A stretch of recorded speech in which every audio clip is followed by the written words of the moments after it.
The Podcaster's Guide to the Conspiracy. Hello and welcome to the Podcaster's Guide to the Conspiracy. My name is Josh Edison. Despite the change in surroundings, I remain in Auckland, New Zealand, and also remaining, but not for much longer, in Bucharest, Romania, is Dr. M. RX Dentith. It is true. The end of my time here is coming, and very soon I will have come from Romania back to Auckland, Aotearoa, New Zealand. Yes, that sentence almost works, and I'm going to stick with it. Soon I'll be coming home. You sure will. But before then, we still have another episode to record, an episode that promises to be our most scripted episode to date. Barely any independent thought will go into the recording of this episode, and that's just the way we like it.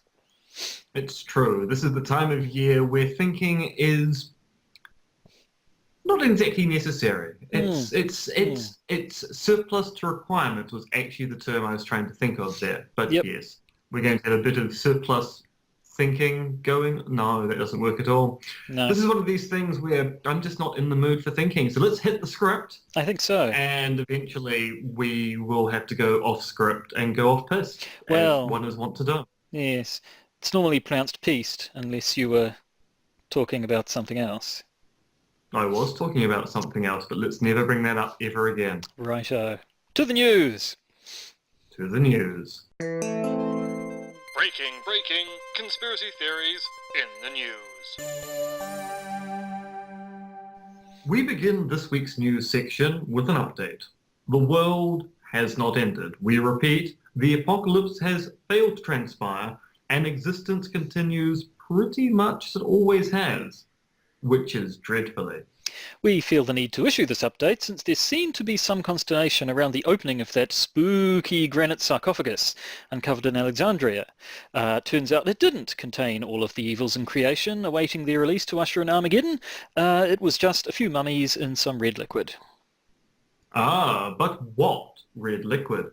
The prosaic assumption that it was just sewage water leaking in from a nearby building was not good enough for some, who instead made claims it was some sort of mummy-preserving elixir of life, or even the fabled red mercury, because the liquid was red.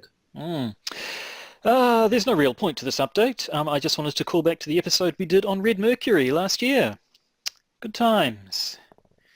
Good times. Moving on, did you know that Bigfoot is a satanic conspiracy? I did, but I can't tell you how. Just out of curiosity, how do you know that Bigfoot is a satanic conspiracy? Well, and here we must acknowledge the diligence of Twitter user Captain Howdy for bringing this to our attention. Religious right radio host Janet Method recently interviewed author and former Family Research Council fellow Tim Daly, who revealed the truth that Satan is behind various paranormal phenomena like UFOs and Bigfoot sightings. While these phenomena might not really exist as physical entities, they're part of a demonic virtual reality perpetrated by the Lord of Lies himself. I suppose next you're going to tell me that the point of Satan appearing as Bigfoot is to engender fear in we mortals and to open us up to the possibility of other worlds and alternative realities, making us more susceptible to the occult and demonic possession? Stop reading from my script. Never! Daly also takes the fact that no good physical evidence or photography of Bigfoot exists as further proof of satanic involvement. He makes sure to only manifest these sightings in poor lighting or unfavourable conditions, specifically so that we'll remain uncertain and confused. It's Satan. He's just that sneaky. Well, Lord of Lions and all, talking about sneaky, frenemy of the show, Vlad Putin, is said to be at it again. This time he's going to hack the midterm elections and make Democrats unwinnable to ensure the continuation of the Trump imperium. Well, that sounds like a radical idea, and I'm going to need some evidence, young conspiracy theory theorist. Well, the evidence is, of course, the usual unnamed intelligence sources. They claim Putin's agents will force the Democrats to pick unwinnable candidates, thus ensuring election victory for Trump, his acolytes, and all mugger hat-wearing people this side of Westeros. Surely that overlooks the fact that A, Democrats are perfectly capable of picking unelectable candidates on their own, and B, some of these so-called unelectable candidates, like Alexandria Ocasio-Cortez, seem quite electable. Indeed, you could claim this conspiracy theory exists solely to justify gatekeeping by more conservative Democrats stopping the party from leaving the centre and heading towards the paradise of the left. So why are we talking about this anyway? Well, because of its source. Its source is Scott Horton of the New York Times, and he believes this to be the case, and it's causing quite a lot of consternation from Democrats, who have rightly pointed out that this means that any failure to win seats in the midterms can be placed on Russia rather than the selection committees, which is not exactly a good look. Fake news? If not fake news, dangerous speculation. And now for an unplanned segue. Yes, we move on to Julian Assange. News from Greenwald's outfit, The Intercept, suggests that the Ecuadorians are looking to kick him out of the embassy as soon as this or next week. Although follow-up reporting from the USA News indicates that while the current president of Ecuador, Lenin Moreno, thinks Assange is a stone in his shoe, there are no moves afoot to de-stone him, shake him out of his footwear, cover him in moccasins and send him on his way. You get the idea. The conspiracy in this is the why, and the why now. Assange got Ecuador into trouble with the support of Catalonian separatism, which is about the time he lost access to the outside world via the internet. So there is suspicion that the real reason for Assange's imminent deportation is due to pressure from Spain. Although, as there's only rumour here that Assange's asylum is under threat, this could all be just idle conspiratorial speculation. And talking about conspiratorial speculation, that was Russia's response to the latest claims about the Novichok poisoning in Wiltshire. The first set, not the second set. But getting poisoned with Novichok in Wiltshire is all the rage at the moment. I'm sure David Farrier's second season of Dark Tourist will be looking into it. So, what's the Novichokian news? Well, unconfirmed reports leaked to the BBC say that the Metropolitan Police claim it was the Russians who poisoned the Russians. Revelatory. And the confirmed reports? Nothing. You see, the Press Association claims the police have identified the suspects, but the UK police and even its security minister have claimed this is just specious reporting. The Russian foreign minister is saying he won't respond to such speculation until he hears something concrete from British authorities. So at the moment we have journalists saying it's definitely the Russians, the UK authorities saying it probably is, but the investigation is ongoing, and the Russians saying it definitely wasn't them and wasn't the World Cup just awesome. So this isn't actually news? No. Well, that's a usefully useless update. More lack of news as it comes to hand, I guess. And now, a look at the Marvel Cinematic Universe. We turn to James Gunn correspondent Josh Addison for details. Thank you, Em. The Marvel Cinematic Universe, or MCU, has been rocked by the news that director James Gunn, who directed the first two Guardians of the Galaxy films, has been fired for tweets nearly a decade old which were rude, crude, and not very Disney-friendly. Now, this isn't particularly new news, is it, Josh? Gunn had previously apologised for those tweets, hadn't he? He had, and it's important to note that we here at the Podcaster's Guide to the Conspiracy are in no way defending said tweets. They really are offensive and juvenile. But Gunn has admitted his early attempts at humour are things he would never try now, but they have resurfaced, and when Disney, the studio behind the MCU, saw them, they fired Gunn immediately. I see. So what's the conspiracy angle on this? Well, what's interesting about the resurfacing of these tweets is who is leading the charge on the story, one Mike Cernovich. One of the key figures behind the Pizzagate conspiracy theory. That's the one. Mike Cernovich, the person who has falsely accused a multitude of journalists, and indeed anyone anti-Trump, of either being pedophiles or supportive of pedophilia in Hollywood. That would be him, yes. Mike Cernovich, he who wants IQ tests for immigrants and believes that there is a white genocide going on? Yes, and before you get to the obvious next point, he's also the Mike Cernovich who has his own personal history of rape tweets. Oh, that I did not know. Oh yes, Mike Cernovich has a history of justifying or explaining away rape on Twitter, although he's gone to some lengths recently to scrub this from the online record. So I guess the story here is rape apologist gets former makes jokes about rape person fired? That, and the fact that not only has Cernovich based his attack on Gunn as justified because it helps expose the pedophile ring in Hollywood, but new targets are now being found, like Dan Harmon of Rick and Morty fame. He filmed a series of sketches about a baby-raping psychologist as a pilot some years ago. That's not a good look.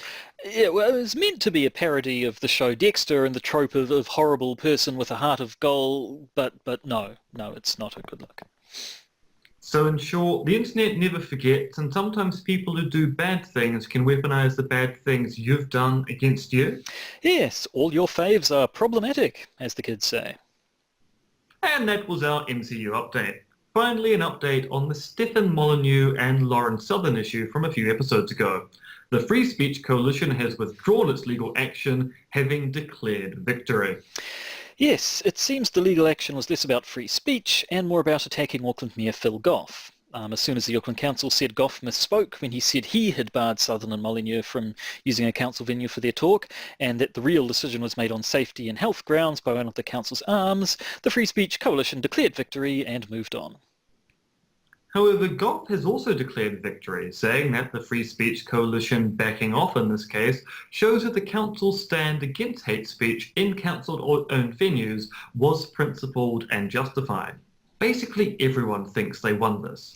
But the most interesting part of all this is the curious fact that the promoter of the Molyneux and Southern show also admitted that while this putative legal action was going on, they were indeed looking into alternative venues to give their talk.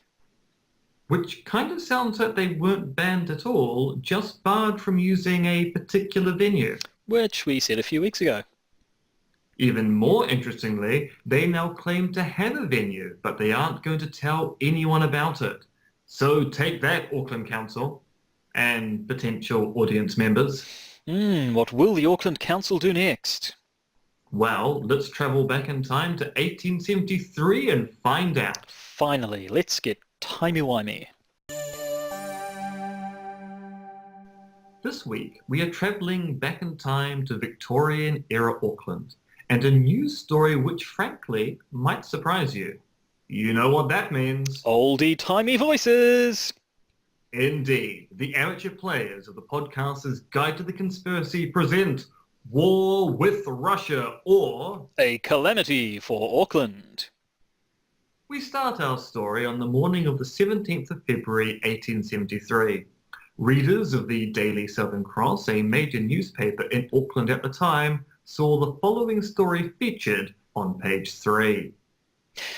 Notwithstanding the telegraphic communication from England to Melbourne and the periodical intercourse by steamer between New Zealand and the Australian ports, the sudden declaration of war between Russia and England arising out of the Central Asian difficulty and the dishonesty of the Emperor of Persia was only made known to Auckland yesterday by one of the greatest calamities that ever overtook the colony, an event productive of grave disaster to New Zealand and destructive of the ancient prestige of England and her boasted supremacy as sovereign of the seas.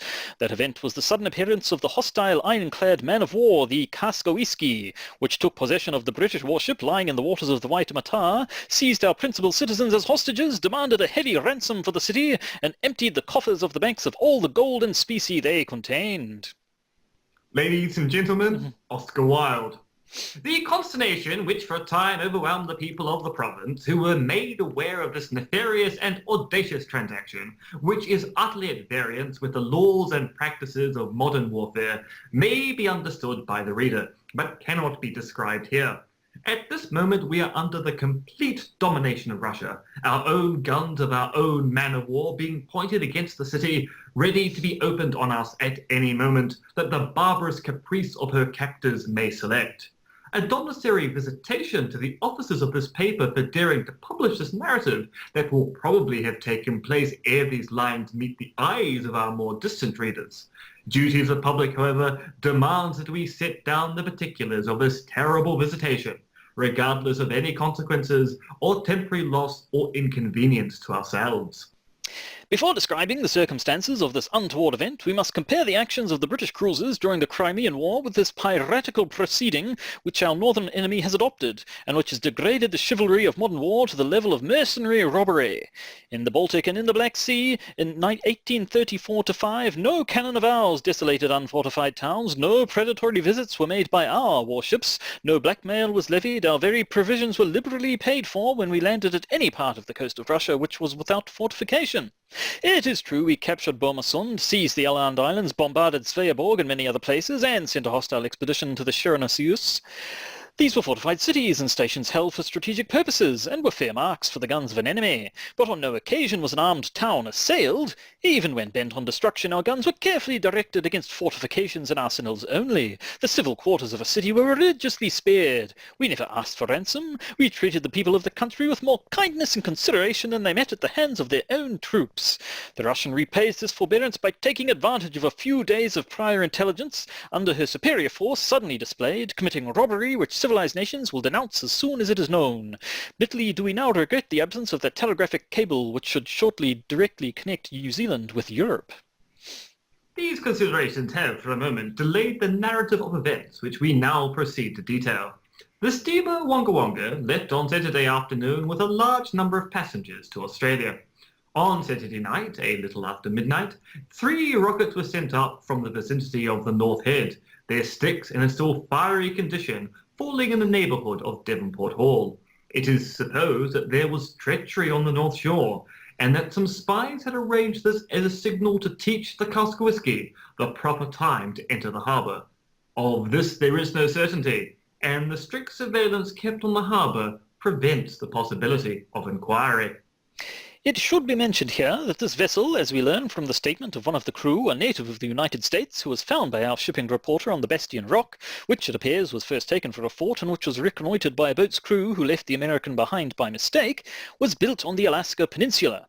Alaska, as is well known, was sold by Russia to the United States some years ago, but by a baseness of treachery which only the lax supervision of our consular agents could have rendered possible, the government of Washington had permitted the secret construction of this ironclad in that remote region, so that when the time came for action she might enter the Pacific and, unannounced, pounce upon the unprotected colonies of the British Empire. She has a complement of 953 men and officers, all told, is provisioned for a year, carries 2 30-ton guns, and has machinery for the manufacture of the deadly water gas invented by the late General Todobin, and only now practically employed in warfare by Russia, the sole depository of the secret. This gas can be injected into an opposing vessel from a considerable distance, and so stealthily as to not be discovered until its paralyzing effects have done their work. Its strength can be modified so as to either ignite of its own motive and blow up all and set on fire all inflammable material with which it comes into contact, or it might be so diluted as to cause a mephitic vapor to overcome all the animal life within the range of its inhalation. This explains the easy seizure of our brave defenders in our warship into and over which this fatal gas was poured. But we anticipate. At 7 o'clock on Saturday, the Wonga Wonga, well off Kauan, descried a large vessel, hull down, steaming apparently towards her. After a short time, darkness came on, and she lost sight of the ship.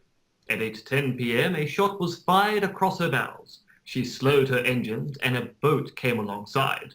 In peremptory tones, its occupants demanded that she was weather-bound and her cargo. On obtaining a reply, the order was given, in good English, to lie to as a prisoner of a Russian ship of war. On hearing this, a gallant naval officer, who was on board the Wonga, with the aid of some passengers and crew, lifted a small cannon off of the carriage, raised it over the bulwarks, and dropped it into the boat. A loud crash followed. The feat was successful. The gun stove the boat, and in a moment she sank, leaving the crew struggling in the water, helpless. All lights on board the Wonga were immediately extinguished. She altered her course and made for Auckland, but she saw, as the moon rose, that the great speed of the Russian ship, 17 knots an hour, was too much for her, and that unless she sought refuge in some of the harbours on the coast, she would inevitably overhauled and captured. Accordingly, she made for shelter to Maharangi, and, a point of land intervening between her and her pursuer, she evaded the chase. The swift-tailing cutter Volunteer was providentially in the river at the time of her arrival, and the captain of the Wonga dispatched her to Auckland with a favouring breeze to apprise the authorities of their danger. It was too late. The great speed of the Russian rendered these well-meaning efforts fruitless, for the cutter did not arrive until yesterday morning, by which time the Kaskowiski had done her work, had seized our war steamer in the darkness, arrested our chief citizens and bankers, left a prize crew on board the captured ship, and had gone off at full steam to resume the chase of the Wonga, for the double purpose of preventing her carrying the intelligence to Australia, and of avenging the destruction of her boat and crew, and at the same time making a prize of the ship and the treasure and gold dust which she carried. Heaven help the crew and passengers, and save our Australian towns from the power of this almost invulnerable vessel and the scientific apparatus for dealing death and destruction. Arriving stealthily in our harbour, and without showing any lights, the Kaskowiski sent her submarine pinnace, well manned, and with the mephitic water-gas apparatus on board, towards our warship. This new invention silently proceeded, sailing 6 feet below the surface of the smooth water of the Waitemata, and, rising at the distance of a cable's length, projected the fatal gas on the vessel. Heavier than our atmospheric air, this vapour speedily penetrated the interior of the ship, producing semi-suffocation to all on board. The watch alarmed those below, but it was again too late. 6 boats laden with marines surrounded the vessel, and she was boarded. The captain and some of the officers of our ship, with a handful of the crew, weak and almost breathless, attempted to face the boarders, but without effect. It was resolved to fire the magazine and prevent the foe from taking the vessel. Taking instructions from the captain, who was overcome by the vapour, one of the lieutenants crawled below. He was seen and followed by one of the Russian officers, who cut him down as he was about to fire a pistol into the magazine, the hatch of which was then closed. There was a brief struggle on deck. The fainting blue jackets were overpowered. The ship was in the enemy's hands, and she now lies with the hated double eagle floating at the main above our loved meteor flag of England. Then came the extortion of the enemy. Detachments had been sent ashore during the night. They took possession of the armoury and magazines with all the arms and ammunition in the city. The telegraph officers were occupied to prevent the transmission of the news of this disaster to other places in the colony, and particularly to the Thames. The telegraphic station at Onehunga and all stations within 40 miles of Auckland were occupied by strong guards. The steamer Golden Crown was seized, and a body of 80 men armed with short repeating rifles and strengthened with 4 rocket tubes to fire the town if necessary was sent to Grahamstown in order to take the treasure from the banks in that town. There could be only one result, but we have heard nothing of it, as, although the enemy permit the passing of ordinary telegrams, they have their own English-trained telegraphists. For obvious reasons, they allow nothing to pass along the wires respecting their own proceedings. During the night, the captain of the Russian ship, Vice Admiral Herodskov, landed with a body of Russian marines and sailors, armed with cutlasses and repeating needle carbines. He proceeded to the provincial council chamber and then sent messages commanding the attendance of the superintendent of the province, the mayor of the city, all the bankers and bank directors and members of the assembly. These gentlemen were ordered out of bed and, amidst the dismay and terror of their families, were led to the council room. On their arrival, they were placed in the centre of the chamber, the armed men, with carbines loaded and bayonets fixed, lining the walls of the room. Seated on the speaker's chair, Admiral Herodskov, in good English, read a requisition demanding immediate payment of 1.5 million of rubles, £250,000 as a ransom for the safety of the city, and intimating that, if the money were not paid within 3 hours, he should retire to his ship and burn the town. He first asked what the superintendent had to produce from the provincial chest, whereupon His Honour exhibited the treasurer's accounts and proceeded to prove that the province had no accumulated savings, that the asset had entirely disappeared in consequence of recent financial arrangements under the hands of his officials. He proposed that the general government should be applied to, as from his own experience he knew there were funds in that exchequer.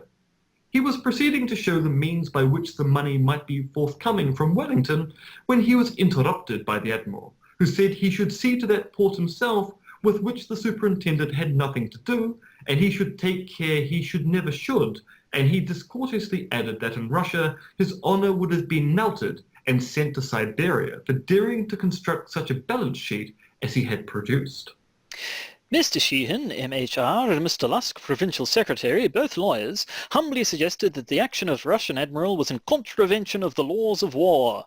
Mr. Sheehan quoted from Vattel at the wrong place respecting the law of nations, and Mr. Lusk sought to show the invalidity of the whole proceedings, but with a bow admitted his error and dropped to the rear when the admiral haughtily waved his hand towards his armed face and remarked that the presence proved the perfect propriety of his action. Mr. Lusk then also referred to Vattel and affirmed the general validity of that author's well-known work. But the Admiral, with that diplomatic training and ripe knowledge which Russian training gives to her officers, demolished his argument by stating that Vattel's works were merely a synopsis of the works of Puffendorf, Grotius and others, and that he was often wrong in his generalizations, and drew many false conclusions because he admitted from his premises the practice of nations and displayed an ignorance of the principle of utility in our time, so generally adopted as the test of international morality. The Admiral added with something of bitterness that he did not come to dispute but to command, and he desired to hear no more of such law.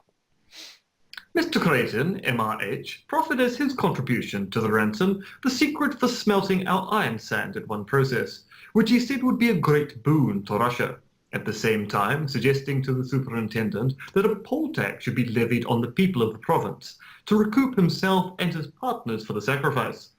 Both proposals were instantly rejected, the Admiral scornfully remarking that Russia had long been in possession of the secret and was only waiting until it was convenient to annex Norway and Sweden in order to apply the discovery to Swedish iron. The next person interrogated happened to be Mr. Swanson, MHR, who said he would consent to advance a large sum of money, less exchange, but was told that it would be taken from him with or without his consent.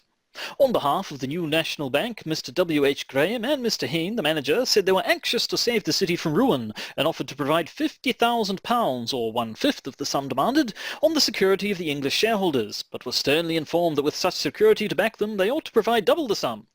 Mr. Thomas Russell said the Bank of New Zealand was prepared to give £50,000, but on this sum being declined too little by a fifth, he agreed, at the suggestion of some of the directors, to provide the other £10,000. The representatives of the other banks were ordered to finish their quota, and armed parties were told off, in charge of their bank managers, to ransack the cellars for specie and gold dust they contained. During their absence, someone suggested that the old floating paper in Auckland and the mining script should be tendered as part of the ransom, but the proposal was derided, with scorn by the stern Russian. It was not a moment for mirth, but the suggestion brought a smile to many of the anxious faces which looked upon the hard, impassive face of the self-appointed judge. After the lapse of half an hour, the detachment returned from the banks with all the gold and silver that could be found. It amounted to only £131,098 sterling, 17 shillings and 6 pence, little more than the half of the amount demanded. Admiral Herenskov threatened the lives of the gentlemen who were before him, and at last gave orders to have them taken on board the cask of whisky, stating that immediately after daybreak he would sail in pursuit of the Wonga Wonga, and if he overtook her and found sufficient gold on board to make up the sum, he should land his hostages at Fiji. He then rose, the hostages were marched downstairs and placed in the centre of a hollow square formed by the sailors and marines, and in this fashion they were marched to Wynyard Pier on the dull grey of the peaceful-looking morning, put on board 2 boats and taken to the cask of whisky, which almost immediately after steamed out of the harbour, leaving the town, as we have said, at the mercy of the prize crew put on board our own warship. We have given a narrative of this terrible disaster as succinct as it could be managed in the circumstances. The grief of the community it is unnecessary to parade. Deep as that is at the loss of our treasure, a far deeper pang fastened on each heart to think of the dishonour this affair has cast on the British flag and the British nation. Lord Granville promised to defend England's colonies with England's last ship and her last shilling. Russia has taken both in Auckland waters. From the depths of our despair we cry, "Where is the British Navy?" And with that plaintive cry, the news story ends. So, Josh, why is it no one back home knows that Auckland was invaded by Russian forces in the late 19th century? Well, that's an interesting question. I think That's precisely why I just asked it. We've just read a news story which indicates there was an invasion of Auckland by Russia in 1873. I believe the reason why nobody knows that Auckland was invaded by Russia back in 1873 is that Auckland was not invaded by Russia in 1873, and in fact the news article, which we have both just read out in our most dubious of accents, I'm feeling a little bit Littlefinger now, to be honest, a wee bit of that, the whole sort of shifting accent thing. It just goes where it pleases. Yeah, see, once you went down the path of doing the really quite stereotypical Victorian accent, I thought, no, I can't compete with that. I'm going to go with a kind of staccato Victorian reading style, but I didn't feel I could compete with the accent you had there. I have no idea what that accent even was. It just sounded old-fashioned. Anyway, yes, so this was a hoax article published in February of 1873. There were hints there that it was a hoax. I mean, obviously this is before, well, the internet, obviously. They're just sort of talking about telegraphs and so on. So a story like that could be published, and it could be some time before someone found out that it wasn't actually true.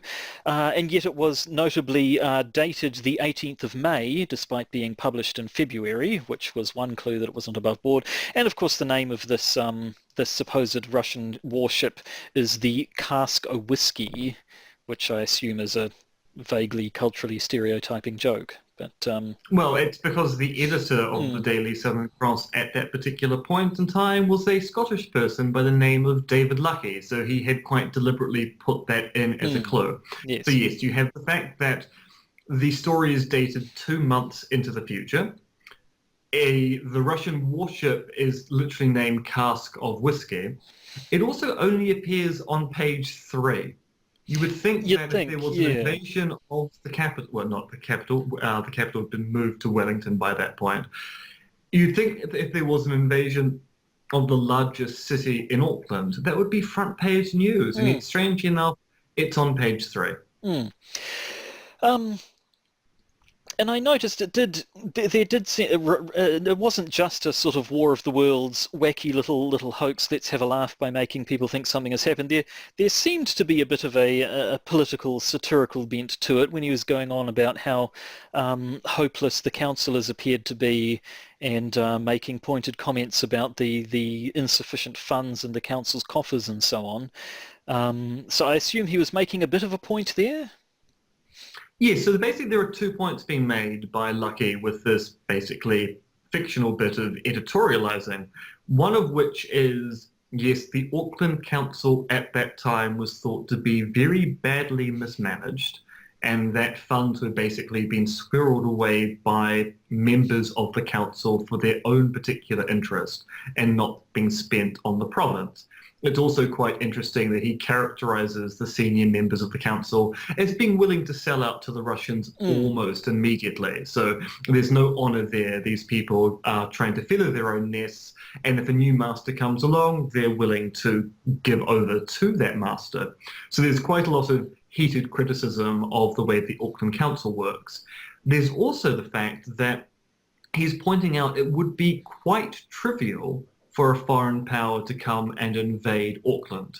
So even though the Commonwealth was being governed at that particular point in time by the British Empire, we were one of the imperial colonies of the larger British Empire, there were no warships in our waters, which meant that warships from Russia or from the US would be able to easily take Auckland, and we really had no kind of defence. So he's also pointing out that for a colony of the UK doesn't seem particularly interested in looking after us. And indeed, I think this must have come up before when we've been talking about North Head, but I recall from the talks we've attended at North Head that when it was a bit after that, it was during World War I, wasn't it, when we had American ships here, it was found that they also had plans to shell us if they needed to. Like, that was the thing that actually happened. Yes, so in the early 20th century, America decided it needed to show that it had a naval fleet worth taking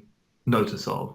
So in the early 20th century, the British Navy was still the largest navy in the world. And in the late 19th century, the American Navy was a very, very outdated naval force. It was wooden ships versus the modern ships the British were using. So in the early 20th century, America assembled what's called the Great White Fleet. This was a modern naval force, ended up being the second largest navy in the world at the time. And to show America's naval power, the Great White Fleet went on a tour of the world. And so in about 1907, or was it 1908, the American Navy arrives in Auckland. In fact, it was the 9th of August 1908. They arrived in Auckland to demonstrate their power, and the government of New Zealand at the time went, well, America should be our friends, please come and visit. But what the government of the time didn't know was that the American fleet was basically taking stock of the coastal fortifications in Australia and also in New Zealand to work out whether it would be easy enough to conquer said countries. And in 6 days, the Americans delivered a report back to Congress in the US, pointing out that it would be absolutely trivial to take over Auckland as a port and start conquering the country. And there was a reason behind this. At that particular point in time, the biggest threat to America in the region of the Pacific was Japan. And America was concerned that if there was a fight between Japan and America, the British would come on side with Japan.